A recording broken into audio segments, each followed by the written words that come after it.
जीवन हमें एक मौका देता है, इसलिए जब भी सही कॉलेज चुनने का समय आए तो सिर्फ मंगलायतन यूनिवर्सिटी आपके बेहतरीन भविष्य और सर्वांगीण विकास के।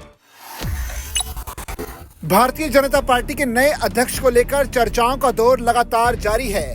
इसी बीच सरकार राज्यपालों में भी बदलाव कर रही है और राज्यसभा के लिए नेता भी चुने जा रहे हैं। कहा जा रहा है कि ये सब प्रधानमंत्री नरेंद्र मोदी की अगुवाई वाले कैबिनेट में संभावित फेरबदल के संकेत हो सकते हैं। हालांकि इसे लेकर भाजपा या एनडीए सरकार के किसी दल की ओर से कोई आधिकारिक तौर पर कुछ भी बयान नहीं आया है। इंडियन एक्सप्रेस की रिपोर्ट के मुताबिक सूत्रों ने ये जानकारी दी है कि इन बदलावों के जरिए कैबिनेट फेरबदल के लिए जमीन तैयार की जा रही है। हाल ही में हरियाणा, गोवा के लिए राज्यपाल और लद्दाख के लिए उपराज्यपाल की नियुक्ति की गई। इससे एक दिन पहले ही एडवोकेट उज्ज्वल निकम, मीनाक्षी जैन, हर्षवर्धन श्रृंगला और सी सदानंद मास्टर को राज्यसभा के लिए नामित किया गया।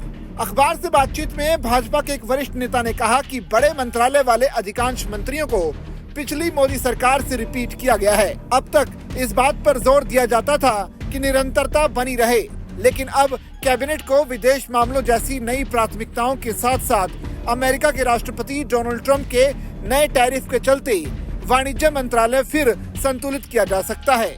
रिपोर्ट में भाजपा सूत्रों के हवाले से बताया गया है कि कैबिनेट में राज्यसभा सांसद बदले जा सकते हैं, जिनका कार्यकाल अंतिम दौर में है और उन्हें संगठन में जगह दी जा सकती है।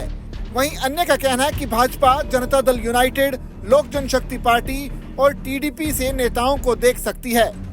खास बात यह है कि बिहार में विधानसभा चुनाव हैं और लोजपा और जेडीयू बिहार आधारित पार्टियां हैं।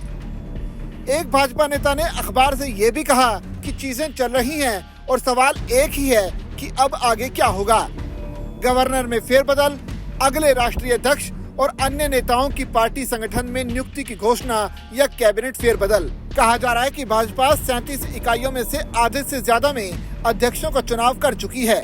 साथ ही जल्द राष्ट्रीय अध्यक्ष की घोषणा हो सकती है। फिलहाल भाजपा की कमान केंद्रीय मंत्री जगत प्रकाश नड्डा के हाथों में है।